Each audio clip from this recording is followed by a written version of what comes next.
Here we go on our maiden voyage around the whole layout.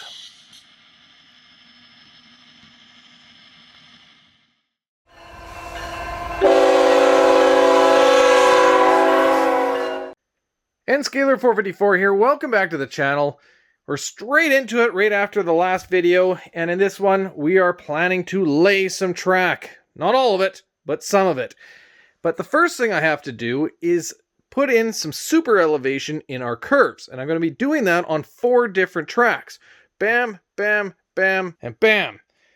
Now, I have made a video that covers all the details super elevation. It's in layout update number 8. You can go back and check that out if you so choose.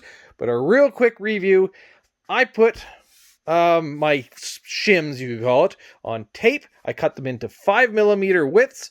These are actually already sliced with a sharp utility knife. And then I lay my tape on the outside on top of the cork. People have asked, why don't you put it underneath the cork? Well, if you do, you'll notice cork comes in 2 pieces. You'd only be elevating the one side. Not great. So by putting it this way, the track, because it's a nice rigid tie, is actually going to camber correctly. So put it on top of the cork. Now I start my points, or I separate my layers in 3-inch increments.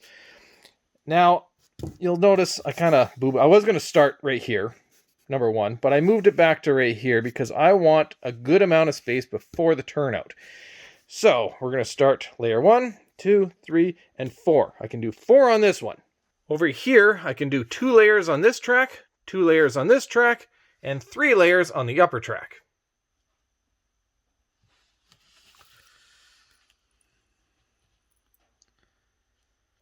The reason why you make your tape so narrow is so you can bend it and twist it and get around turns.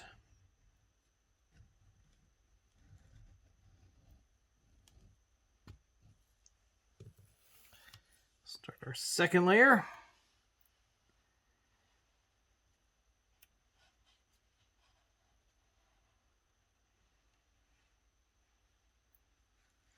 Layer number 3.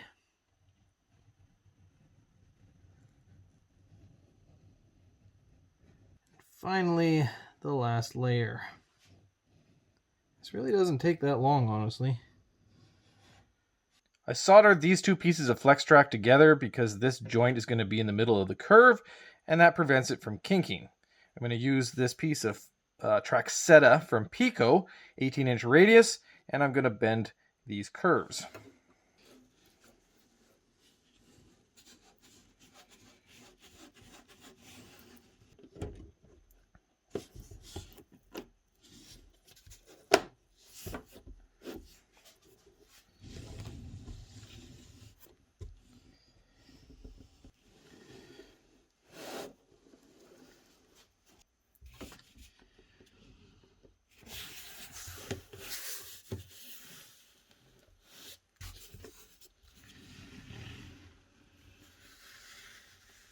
Quick update.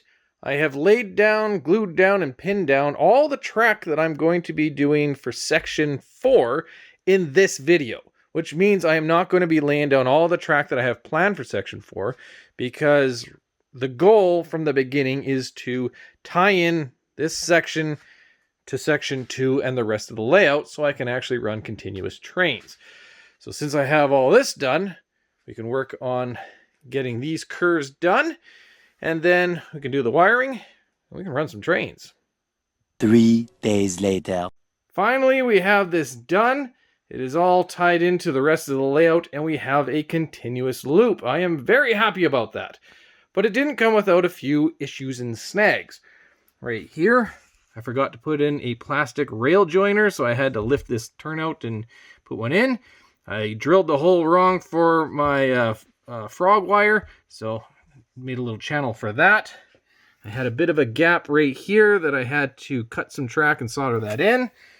Right here, I had a huge giant hole that I made a mess of when going down through the foam and to the bottom benchwork. So I actually had such a big hole I had to put spray foam in there and redo that. So we fixed that. Right here, these 2 tracks right here are not glued down at all, because in the previous video we talked about potentially doing a bridge or something here, or a water feature. I'm not 100% sure which way I'm going to go with that, but I figured the best way to figure it out is to actually get the rest of the track in and see where it comes out, because according to the track plan, I have a turnout that's going to be right where, you know, that water feature would be, and can't have that. So I figure I'll save that for now, but this gets us at least temporarily going. Good enough. I've completed the wiring, which is a daunting task by itself. You can see this section is quite busy, especially with all the turnouts and whatnot. I ran out of these 12-way distribution blocks, so I had to use what I had left over. Some of the sections don't even have one, so I'll have to make some adjustments when I get some new ones in. Not a big deal. You gotta kind of plan ahead for where you put these for future wires. And if you want to see how I wire a DCC layout, I made a whole video on that. You can check that out. I'll put a link in the description. But this gets us going for now, and that's really all I wanted.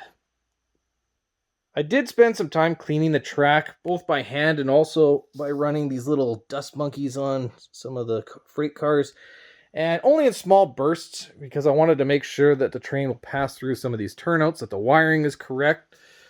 This area right here, I find it a little bit clunky, so maybe my geometry is not perfect, so I'll see if there's something I can do, but I kind of doubt it. And otherwise, I did go over it by hand with some rubbing alcohol and whatnot, just to make sure everything was clean.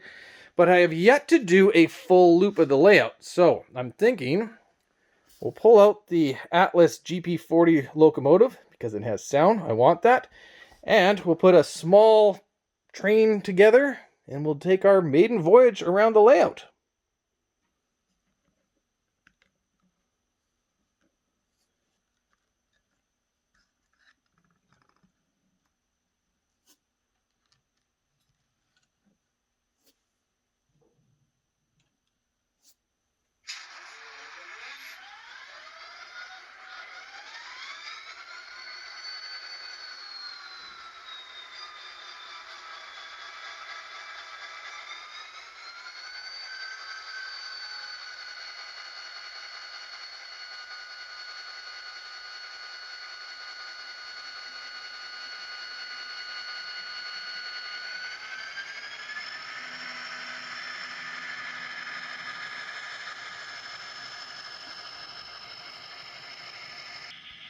Here we go on our maiden voyage around the whole layout.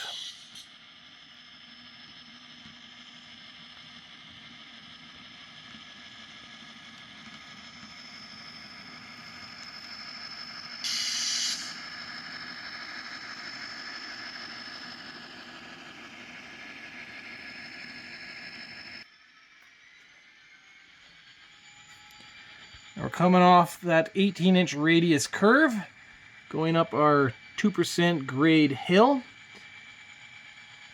I still expect it to be somewhat of a challenge for at least longer locomotives, but I'm hoping that it's going to be better than the other elevation I have on the layout.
All right, we are coming into our yard. So we'll see if it makes it through this section okay. I'm not going to slow it down at all. We'll see.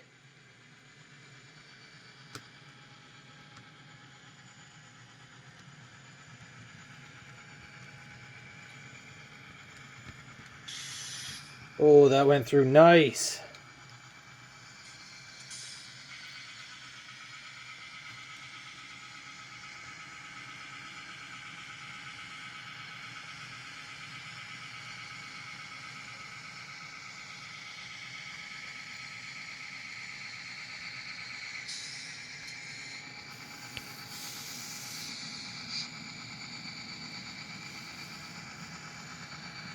And back up it goes. Continuous trains. I love it. The first loop through the layout was a complete success. I am extremely happy about it. It appears that all the hard work I spent on the track has paid off. Everything ran beautifully. I didn't see any snags or hiccups, so that is great. Of course, I should point out that this Atlas GP40 is a trooper, probably the best locomotive in my fleet. It's got good power, great sound, runs very smoothly, it's quiet. So yeah, very glad that I chose that as my maiden troop around the layout. I'm not sure if I'm going to go back to this section right here in the upcoming layout updates, just because I spent so much time on it, and I kind of want to go back to maybe doing some scenery, maybe over here, or maybe I'll figure out the track that ties into that spot and goes down here and over there, and that'll allow me to figure out this bridge scenario. So not really sure. I can tell you that having this train be able to just continuously run and do a loop is making, or is gonna make, the running trains a hell of a lot more fun. Because before, the main fun I was getting was just building things and doing scenery and, you know, just the building part of it. Because it wasn't that exciting just to go back and forth in this one little section. It wasn't all that fun. So I think this is going to make things way better for me. And now that I have a continuous loop, that means, that's right, I am going to break out the scale trains. I've had these for years and I've never ran them, and it's about time we did. So I'm really excited to try these out. And yeah, which means if you want to see that, be sure to subscribe. If you like this video, hit the like button. And as always, thanks for watching.